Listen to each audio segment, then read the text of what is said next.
High, good evening সবাইকে। আশা করছি তোমরা সবাই ভালো আছো আর আমিও খুব ভালো আছি। আমার একটা নতুন ভিডিওতে তোমাদেরকে ওয়েলকাম। দেখো, দুপুরবেলা ঘুম থেকে উঠে সময় সময় ঘুমিয়ে একটু রেস্ট নিয়ে উঠেই রেডি হয়ে বেরিয়ে পড়লাম। ও আর আমি চলে যাচ্ছি মাসিমণিদের বাড়িতে।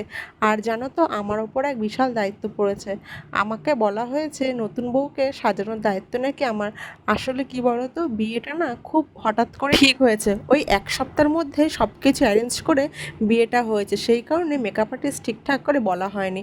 আর আমিও সেরকমভাবে মেকআপ করতে জানি না, তাহলেও আমাকে বলে যে তুমি যেটুকু জানো সেটুকুই করে দিও।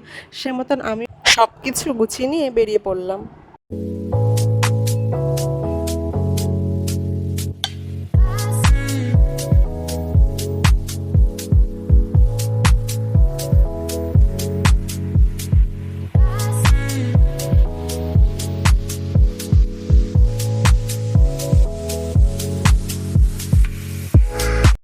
তারপরে দেখো, চলে এসেছি মাসিমণিদের বাড়িতে। আর এসে সমস্ত কিছু বার করে সব দেখে নিচ্ছিলাম কি করব না করব। আর এই যে দেখো, এটাই হলো আমাদের নতুন বউ। খুব মিষ্টি, তাই না? আর অনেক বয়সের জন্য তো অনেক ছোট, সম্পর্কে আমার যা হয়। দিয়ে তারপর ওকে বসিয়ে নিলাম, আর বসিয়ে চুলটা ক্রিম করে নিলাম, তারপর করে নিলাম কার্ল। আর এই যে দেখো, ওর শাড়ি পরানো হয়ে গেছে আর ওর সাজা প্রায় শেষের দিকে। আর একটা ইন্টারেস্টিং ব্যাপার জানো কি, ও জানো তো বাংলা বলতে পারে না। ওদের বাড়িটা প্রায় অনেকটাই দূরে, ওই দুমকা সাইডে। সেই কারণে ওদের ওখানকার ফার্স্ট ল্যাঙ্গুয়েজ হলো হিন্দি, সেই কারণে ও জানো তো বাংলা বলতে পারে না। আর আমরা সবাই ওদের সঙ্গে হিন্দিতে কথা বলছিলাম। যাই হোক, এই দেখো ফাইনাল লুক কেমন লাগছে অবশ্যই জানিও।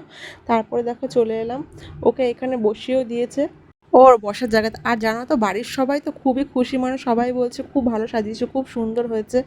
যাই হোক, তারপর আমিও চলে এলাম বাড়িতে। আর বাড়িতে এসে আমিও রেডি হয়ে নিলাম।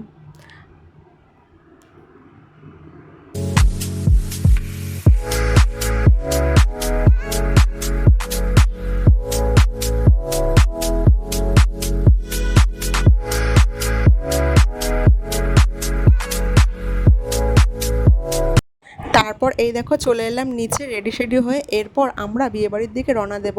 আর বাড়ির সবাই চলেই গিয়েছিল, কারণ কি আমি বাড়ির সবাইকে বলে দিয়েছিলাম যে আমার জন্য কিন্তু কাউকে দাঁড়ানোর দরকার নেই, কারণ কি আমি বিয়েবাড়ি যাবো কিনা তারও কোনো ঠিক নেই।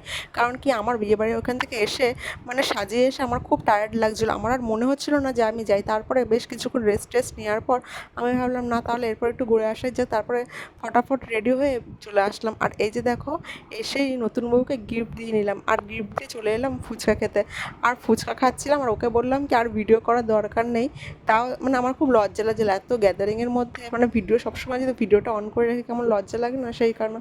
তারপরেও দেখছো ভিডিও করছে। আর আমার রিয়াকশন দেখো, আমার তো এই রিয়াকশনগুলো দেখে এখন খুব হাসি পাচ্ছে, এই ভিডিও ক্লিপগুলো দেখে। যাই হোক, তারপর ফুচকা টুচকা খেয়ে একটুখানি বসে নিলাম। আর দেখো খুব ভিড়, আর সেদিনকে গরমও ছিল মারাত্মক। তারপর বিয়েবাড়িতে যে সব রিলেটিভরা এসেছিলো তাদের সঙ্গে দেখা সাক্ষাৎ করলাম, আর সবার সঙ্গে তুলে নিলাম সেলফি ছবি। অনেক ছবি তুলেছি। তারপর চলে এলাম আমরা খেতে। আর এই যে দেখো, মা, বড় মা, আর এদিকে আমি আর আমার ননদ বসেছিল, আর সামনে ওই কাকু কাকিমারা বসেছিলেন। তারপর দেখো বসে পড়লাম খেতে, আর খাবারও দিয়ে দিয়েছে। আর শেষে দিয়েছিল পান কর্নার। তারপরে আমি আর আমার ননদ খাওয়ার পর আমরা বসেছিলাম। আর আর এদিকে মা, বড় মা, কাকিমা ওরা বলছিল ওদের নাকি আর ভালো লাগছে না, সেই কারণে ওরা বাড়িতে চলে গিয়েছিল। আর আমরা যেহেতু আগে খেয়ে নিয়েছিলাম, পরে ও খেতে গিয়েছিল, তাই জন্য ওর জন্য বসেছিলাম। ও এই যে খেয়ে আসলো, তারপরে ও, আমি আর ননদ বাড়ির দিকে রওনা দিলাম। আজকের জন্য এটুকুই। টাটা। দেখা হচ্ছে নেক্সট কোনো ভিডিওতে।